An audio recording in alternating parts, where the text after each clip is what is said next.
Espace TV, le 22h.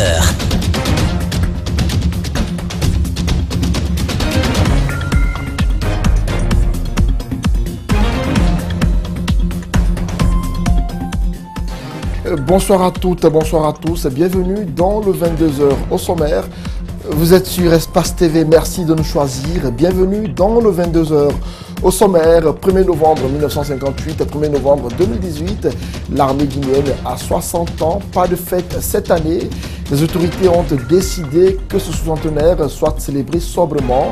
Sur les raisons de ce choix, on parle de la situation tendue que traverse le pays. Parlant justement de tension, il faut dire que de nouvelles manifestations ont eu lieu ce jeudi à Donka, à Kaloum et au marché de Anta. D'un côté, les femmes de l'opposition qui dénoncent les cas de mort lors des manifestations et de l'autre, les femmes qui réclament le retour des élèves à l'école et l'insalubrité grandissante à Conakry. Et puis la 3e édition de la CENACIP aura finalement lieu du 22 au 28 novembre 2018, contrairement aux années précédentes. Les raisons seraient dues à un souci technique et financier. C'est tout pour les titres. Bonsoir à toutes et à tous et bienvenue dans ce journal. L'armée guinéenne est en fête. Ce 1er novembre marque le 60e anniversaire de la création de l'armée nationale. Aucune cérémonie officielle n'a été organisée pour l'occasion. Cela serait dû aux différentes tensions auxquelles font face les corps habillés. Cependant, les différents corps ont à leur manière célébré cet événement. À Boké, par exemple, cette date a été commémorée au camp Kwame Nkrumah en présence des autorités locales, des officiers, sous-officiers, hommes de rang ainsi que des anciens combattants de Boké. Fodéouma Kamara, Salif Fouli Fossissé sont nos correspondants.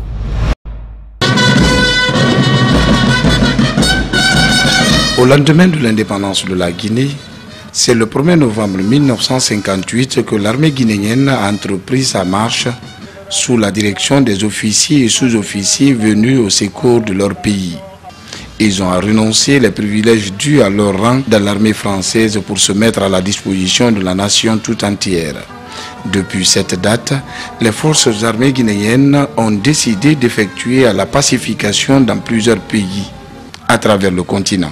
Le colonel Sekouba Trésor Kamara se félicite des efforts considérables engagés par le gouvernement de la Troisième République. Les réformes engagées au sein des forces de défense et de sécurité par le commandant en chef des forces armées, le professeur Alpha Condé, président de la République, chef de l'État, ont produit leur effet considérable, à commencer par l'établissement des documents comme le statut général et particulier des militaires, le code de justice militaire, surtout la création du tribunal militaire, qui nous permettent aujourd'hui de répondre aux attentes de la communauté internationale. Ce 60e anniversaire est une journée qui marque des fiertés et des moments sombres de l'armée guinéenne, rappelle le général de brigade Siba Sévérin Lohalamou. On s'en souviendra des 2 et 3 février 1996, mais également tout récemment, le 28 septembre 2010. Toutes choses qui ne faisaient pas honneur à l'armée guinéenne. Et ceci a tenté de jeter l'opprobre sur une armée républicaine qui, de surcroît, a fait toutes ses preuves, comme je le disais tout à l'heure, sur le plan national et international. Certains anciens combattants, à l'image du commandant Badimba Diallo, se rappellent encore de la création de la jeune armée républicaine le 1er novembre 1958. Mais comme moi, personnellement, j'étais au personnel, j'ai dit il ne faut pas aller. Moi, je connais, je viens de la France. Il ne faut pas aller. Nous sommes chez nous maintenant, nous sommes indépendants, restons chez nous, on ne sait pas qu'est-ce qui va arriver. Alors il disait que vous allez rester ici, vous allez souffrir, il y a ceci, cela, parce que vous n'aurez rien, ainsi de suite. On a dit d'accord, il n'y a pas de problème. Nous allons rester comme ça. Dans le même registre, le ministre de la Sécurité et de la Protection civile a fait une tournée dans certains services de sécurité à l'occasion du 60e anniversaire de l'armée guinéenne.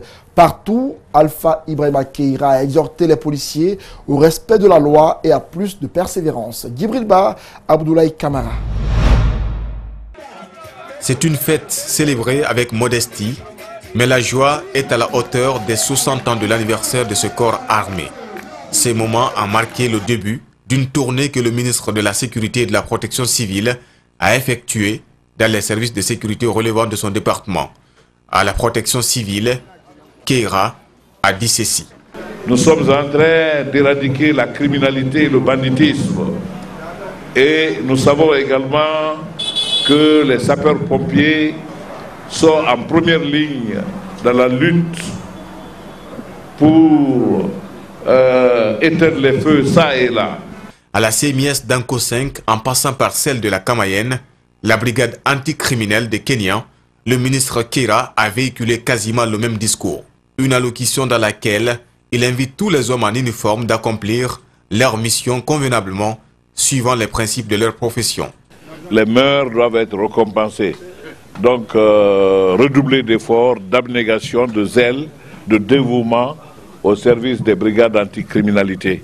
Quelques responsables de ces unités s'en réjouissent et traduisent l'importance de cet anniversaire. Les années à venir, avec la coopération, je viens du Canada, donc les Américains aussi veulent nous appuyer. On a reçu de montants, donc vraiment on suit ce projet qui va encore équiper davantage, qui va nous permettre d'ouvrir d'autres centres dans d'autres préfectures et à Conakry. L'armée n'a fait que prospérer et avec les autorités actuelles dans le cadre de la réforme des forces d'armée de défense et de sécurité, l'armée s'est modernisée. L'armée guinéenne a été créée le 1er novembre 1958, 60 ans après. Elle est en quête du renforcement de ses capacités et de son équipement. Un défi qui suit les exigences de l'évolution du temps. On l'a dit, l'armée guinéenne a 60 ans. Quel bilan peut-on faire de 1958 à nos jours? Comment les citoyens apprécient-ils les actions de l'armée guinéenne de ces dernières années? Les avis sont divergents. Si certains sont satisfaits du travail de nos soldats, d'autres par contre fustigent le manque de professionnalisme des hommes en tenue. Alseni Camara, Ibrahima Sori Camara. 60 ans d'existence, 60 ans pour l'armée guinéenne, des années marquées par des événements tumultueux, la participation aux libérations des États africains et autres, certains citoyens n'ont pas oublié et la rendent hommage. L'armée guinéenne, pour moi, c'est une armée républicaine parce qu'elle a participé dans la libération de certains pays africains, tels que l'Afrique du Sud, l'Angola, la Guinée-Bissau. Elle s'est battue encore pour lutter contre la rébellion en Guinée. Cependant, l'armée est de nos jours décriée, salie par des événements macabres qui font d'elle une grise peur pour les citoyens. Le massacre du 28 septembre 2009, les répressions lors des manifestations politiques, l'armée n'inspire pas encore confiance. C'est une armée qui est excellente. Mais tout dernièrement là, on a peur. Parce que l'armée guinéenne, il y a certains qui tuent notre population.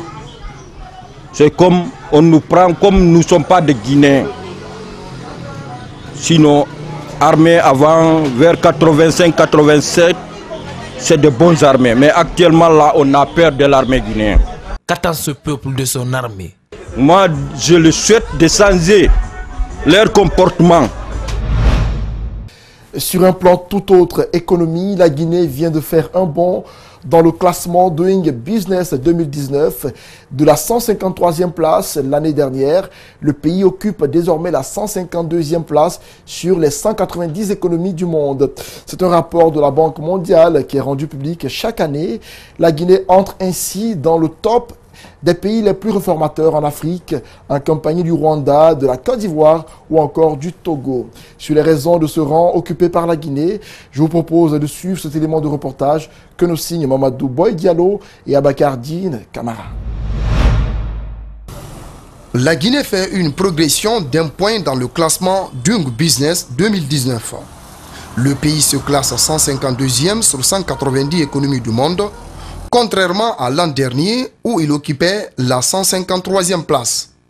Le rapport 2019 révèle aussi que la Guinée intègre le top des pays les plus réformateurs en Afrique subsaharienne, derrière le Rwanda, la Côte d'Ivoire ou encore le Togo. Pour le ministre des Investissements publics et privés, ce résultat honore le pays, mais des efforts restent à fournir pour améliorer le climat des affaires. Le gouvernement s'engage à redoubler d'efforts pour continuer à rendre plus facile la conduite des affaires, conscient que l'agenda des réformes porté par le gouvernement et le président de la République est un processus à long terme. La progression de la Guinée est due à la mise en œuvre de 5 réformes cette année. Elles concernent notamment la création d'entreprises, l'obtention de permis de construire, le transfert de propriété, du commerce transfrontalier et de l'exécution des contrats. Mais qu'en pensent des économistes du score de la Guinée? On peut bien réduire la durée de création d'une entreprise. Cela ne va pas nécessairement inciter les investisseurs à investir si le point central, qui est le revenu des citoyens, n'est pas réglé. Le critère de la protection du droit de propriété pose encore des problèmes et nécessite des corrections. Le cas de la société Intercell, récemment liquidée par l'État, en est un exemple illustratif.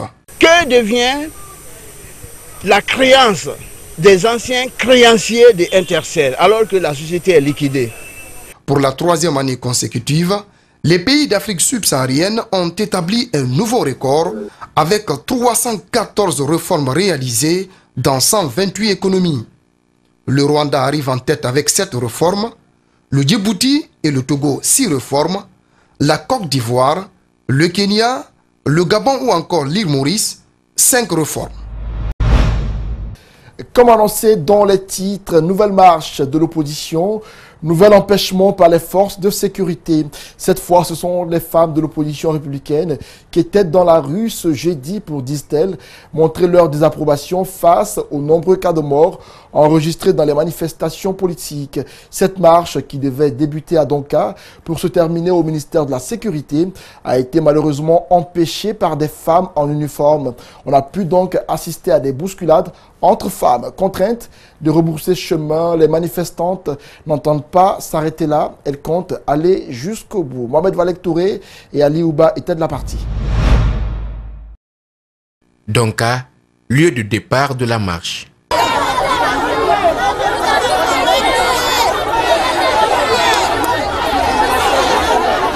Les femmes de l'opposition, habillées en rouge, protestent pour exiger que justice soit faite pour les victimes des précédentes protestations de rue. Elles sont empêchées par les forces de sécurité. On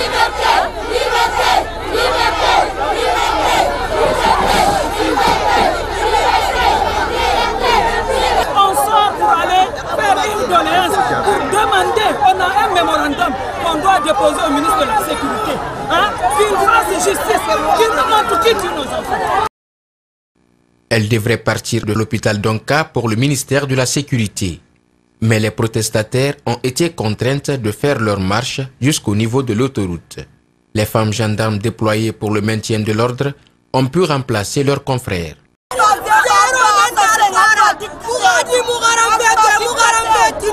C'est un droit constitutionnel de marcher. L'article 10 de la Constitution guinéenne nous en autorise. Nous ne pouvons que respecter ça. Eux aussi, ils doivent respecter, puisqu'ils ne sont pas au-dessus de la loi. Nous ne sommes pas des criminels, nous ne sommes pas des assassins. S'ils nous voient ici, c'est qu'on en a assez. L'objectif de la manifestation était de déposer un courrier auprès du ministère de la Sécurité pour qu'ils prennent connaissance des noms des 98 jeunes tués sur l'axe. Ce sont des forces de sécurité qui sont mises en cause par les protestataires. Elles demandent que justice soit faite. Aujourd'hui, nous sortons, nous les femmes de l'opposition, pour exprimer notre indignation face à toutes ces tueries dans notre pays. Empêchées par les forces de sécurité, les protestataires ne comptent pas renoncer. Elles entendent de nouveau investir la rue si aucune solution n'est trouvée à leur demande. C'est une journée tendue à Conakry et les femmes étaient décidément à l'honneur ce jeudi. Plusieurs d'entre elles ont investi les rues de Kaloum pour réclamer la reprise normale des cours dans les écoles. Pendant ce temps, une rencontre des syndicalistes du secteur de l'éducation avait lieu au siège de l'Union syndicale des travailleurs et chercheurs de Guinée USTG. Sur les lieux, notre équipe de reportage était présente. Makiso et Ibrahima Souma nous signent en grand format ce reportage. Il est 11 h à Kaloum et nous sommes au centre-ville sur la route qui mène à la présidence, le palais Sékou Touré. Ici, la mobilisation des femmes détermine leur engagement. Alpha Condé doit comprendre si le président aujourd'hui, c'est parce qu'il a étudié. C'est la même chose pour ses ministres parce qu'ils ont suivi les études. Dans la foule, une qui représente les plus jeunes. Elle livre son message au gouvernement d'Alpha Condé. J'ai des petites sœurs et des petits frères qui sont à la maison et ça c'est dommage pour la nationalité guinéenne. Même les militaires qui sont là comme ça à nous empêcher de nous manifester, ils ont les enfants à la maison qui n'utilisent pas. Pourquoi est-ce qu'ils ne voient pas la raison? Nous aider à revendiquer nos droits. Les enfants c'est l'avenir de demain. À côté des femmes, certains jeunes observent le déroulement de la manifestation. Ils appellent le gouvernement à ouvrir un couloir de dialogue avec les syndicalistes, afin que la crise dans le secteur de l'éducation puisse prendre fin. Je demande au professeur Alpha Condé de régler la situation des enseignants pour que nos enfants puissent reprendre les cours. Tout près de nous, les forces de maintien d'ordre s'activent pour disperser les manifestants venus en grand nombre de tous les quartiers de la presqu'île. Soudain, la tension monte d'un cran et c'est l'explosion des grenades lacrymogènes qui retentit. Ce sont des images no comment.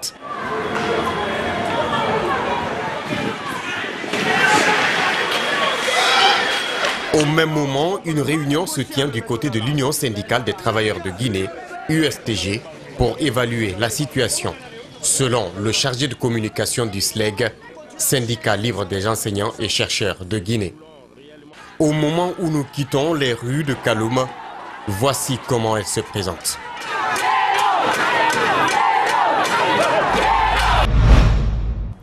Et justement, sur cette journée de violence dans le centre-ville Kaloum, notre équipe de reportage a interrogé un membre du SLEG sur la réunion des responsables syndicaux du secteur de l'éducation. C'était au siège de l'Union syndicale des travailleurs de Guinée, USTG. Ces propos sont recueillis par Makiso et Ibrahima Souma. Ce qui se passe présentement à Kaloum est déplorable. C'est la conséquence d'un mensonge fabriqué par les autorités scolaires du lycée 2 octobre, mais aussi par les autorités en charge du système éducatif qui, à travers la radio-télévision guinéenne, ont fait un montage d'images qu'ils ont véhiculées dans le journal des 20 heures, faisant croire aux parents d'élèves, aux élèves, à l'opinion internationale que les cours ont bel et bien démarré à Kaloum. Et voici que les parents, ayant eu confiance au ministère en charge de l'éducation, ont laissé leurs enfants venir à l'école. Et le constat a été que ces enfants eux-mêmes se sont rendus compte que ces jeunes vacataires en situation de classe n'étaient pas à la hauteur, et c'est ce qui a conduit à ce mouvement de débrayage ce matin par les élèves au lycée 2 octobre. Et ce qui se passe aujourd'hui, c'est la population tout entière de Kaloum et certains jeunes qui sont venus secourir leurs mamans qui ont été victimes des gaz lacrymogènes parce que tout simplement ils ont manifesté en demandant le retour des enseignants titulaires en classe et la reprise effective des salles de classe. Le marché de Anta dans la commune de Matoto en proie à une insalubrité phénoménale. La situation a suscité une vive colère chez des femmes vendeuses ce jeudi. Pendant plus d'une heure, la circulation est restée bloquée.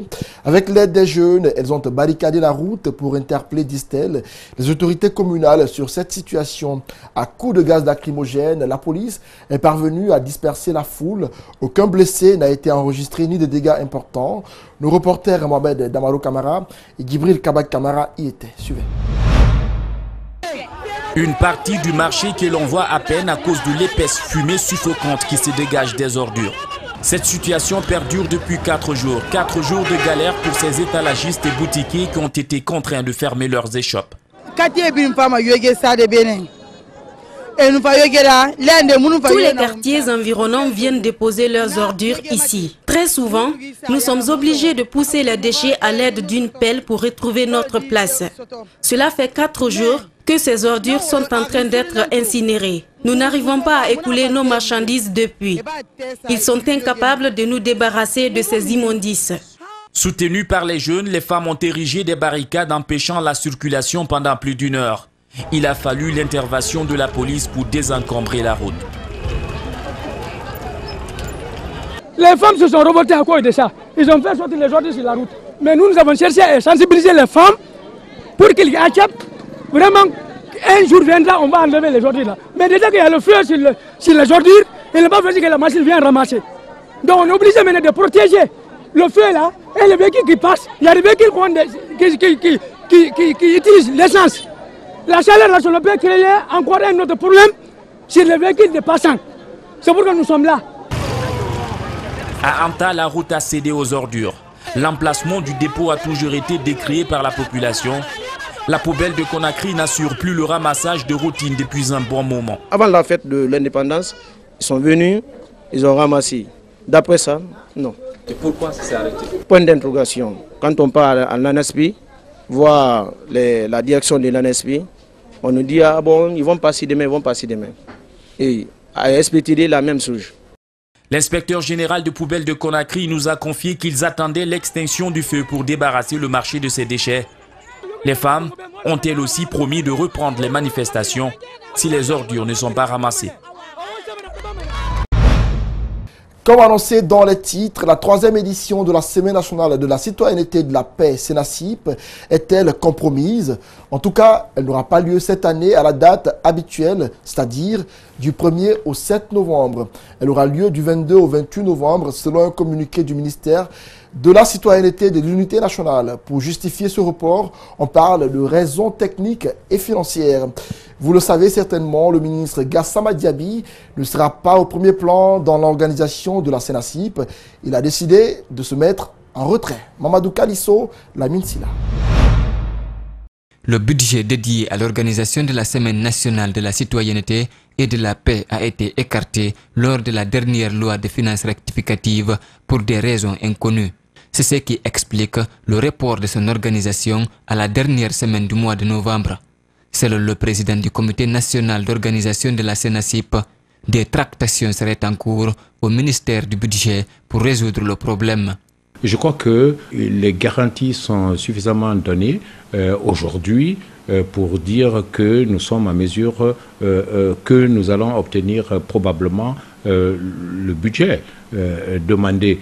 Je crois que les techniciens au niveau du ministère du budget sont en train de travailler là-dessus et puis ils vont nous dire. Mais toujours est-il que nous préparons pour que dès que le budget est dégagé, que l'on lance les opérations. La Sénasip est instaurée pour apprendre le civisme aux citoyens. Si elle a lieu cette année, la Semaine nationale de la citoyenneté et la paix portera essentiellement sur le 60e anniversaire de l'indépendance de la Guinée. Une initiative citoyenne qui doit être pérenne selon ses citoyens. Il ne faut pas qu'ils se découragent. Malgré certaines populations n'acceptent pas, mais à fur et à mesure qu'ils continuent à faire, certains vont changer leur mentalité. Parce que c'est pour changer la mentalité. Certains refusent pour changer leur mentalité. Sinon, moi je les encourage, les gens qui ont initié ça, vraiment. La question qui se pose au bon nombre de Guinéens est celle de savoir pourquoi le budget destiné à l'organisation de la Sénasip a été supprimé. L'on se souvient, à la clôture de la 2e édition, le ministre de la Citoyenneté et de l'Unité nationale avait promis qu'il n'organiserait pas la 3e édition. Mot de santé dans ce journal, le tramadol, un médicament utilisé pour ses propriétés antalgiques. Il est indiqué dans le traitement des douleurs modérées ou sévères. En Guinée, ce produit est très convoité, surtout dans le milieu juvénile. Il ne sert pas qu'à soulager la douleur, mais il serait une véritable drogue qui donne de la force et rend les consommateurs endurants. Nous témoigne un médecin généraliste. Ouminatou Sidibé, Abakardine Camara l'ont rencontré. Depuis son apparition en Guinée, le tramadol a été adopté par des milliers de patients. Cet antidouleur dérivé de l'opium est très apprécié pour calmer tout genre de douleur intense. Cependant, sa prise provoquerait une forte addiction. Quand c'est combiné avec les dextrose méthyltramadol, ça a la même action que les morphines. Donc c'est pour dire que comme le corps c'est un antalgique, et en grosso modo aussi, tous les antalgiques sont de la drogue. La nausée et le vomissement sont entre autres les effets indésirables du tramadol. Certains jeunes l'utilisent pour le retard d'éjaculation, l'énergie et se faire moins de soucis. C'est une drogue. Quand tu fumes, ça bloque les récepteurs, qu'on appelle ça, les médiateurs du cerveau. Donc quand je prends ça, je suis euphorique. Même si je me fais du mal, je suis euphorique. Quand je suis fatigué, tu prends, ça inhibe tous les systèmes nerveux. Donc le système nerveux ne sent pas s'il est fatigué ou pas. Donc moi, si je prends, je suis à l'aise. Donc qu'est-ce que je vais faire? Je vais continuer à prendre. Donc ce qui arrive aux jeunes. Selon Nunke Konaté, la Guinée a connu une augmentation significative de l'usage non médical du tramadol. C'est pourquoi les autorités sanitaires ont décidé de le surveiller. Le gouvernement est très malin et même pas ça aussi, les commerçants eux aussi. Parce que vous envoyez un produit, un carton, on te dit dans 2 jours que c'est fini. 2 cartons, dans 2 jours c'est fini. 3 cartons, dans 2 jours c'est fini. Attention, est-ce que la Guinée regorge tous ces maladies? Qu'est-ce qui fait que ça vient? Donc c'est la question qu'on s'est posée. C'est pour ça qu'on a vu, attention, est-ce qu'il n'y a pas d'autre utilisation du tramadol hormis les douleurs? L'usage prolongé du tramadol peut entraîner une forte dépendance, conclut Dr Konaté. Direction intérieure du pays, les populations de la sous-préfecture de Kolabouni ont reçu ce jeudi le président du conseil d'administration du consortium SMB Wining UMS, Fadi Wazni, a été sollicité par la jeunesse de la localité afin qu'il contribue au développement de cette localité exposée aux impacts des projets des sociétés minières évoluant dans la zone d'Oboké. Aboulaye Keita et Salif Fossissé pour le reportage. La sous-préfecture de Kolaboui est un carrefour incontournable de la dorsale économique Boké-Kamsar-Sangaredi. La localité est très impactée par les multiples sociétés minières de la région. La jeunesse a tenu à exprimer à leurs invités les préoccupations des populations pour l'amélioration des conditions de vie dans cette zone. Ces préoccupations sont entre autres construction d'une école des métiers à Kolaboui, la protection de l'environnement et l'assainissement de la sous-préfecture de Kolaboui, emploi des fils et filles de Kolaboui, construction d'un centre culturel digne de nom et aménagement d'un terrain de football, l'aménagement de nos plaines. 6. La construction d'un hôpital de renommée à Kolaboui. En réponse, le patron de UMS s'est dit satisfait de cette visite, mais aussi de cette mobilisation des jeunes. Premièrement, je suis très heureux et très honoré d'avoir été reçu ici de la sorte, avec beaucoup d'amitié, beaucoup de sentiments. Je suis très content déjà de cet accueil.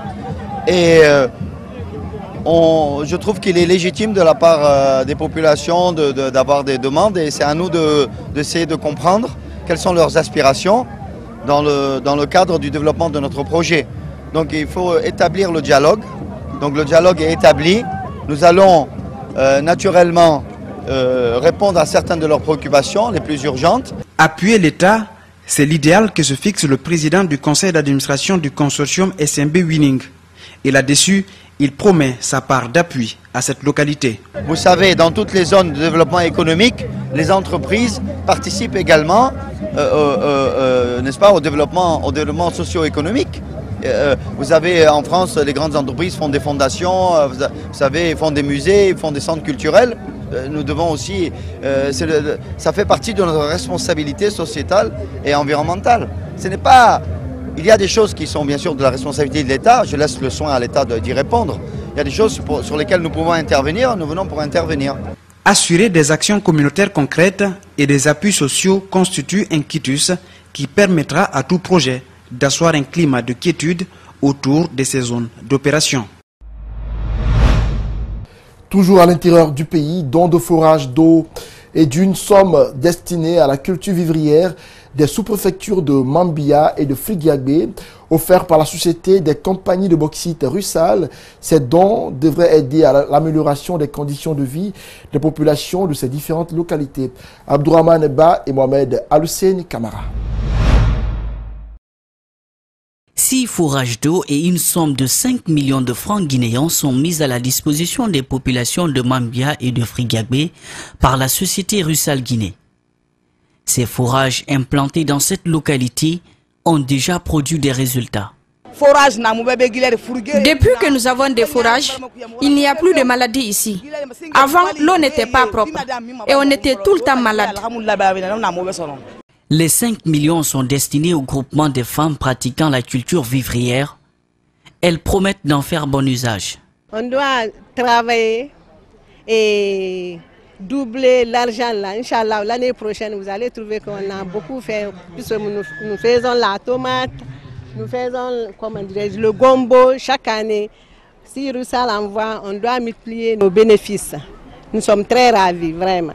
Quant au préfet du Kindia, il exhorte les responsables de ces localités d'œuvrer pour l'amélioration des conditions de vie des populations locales.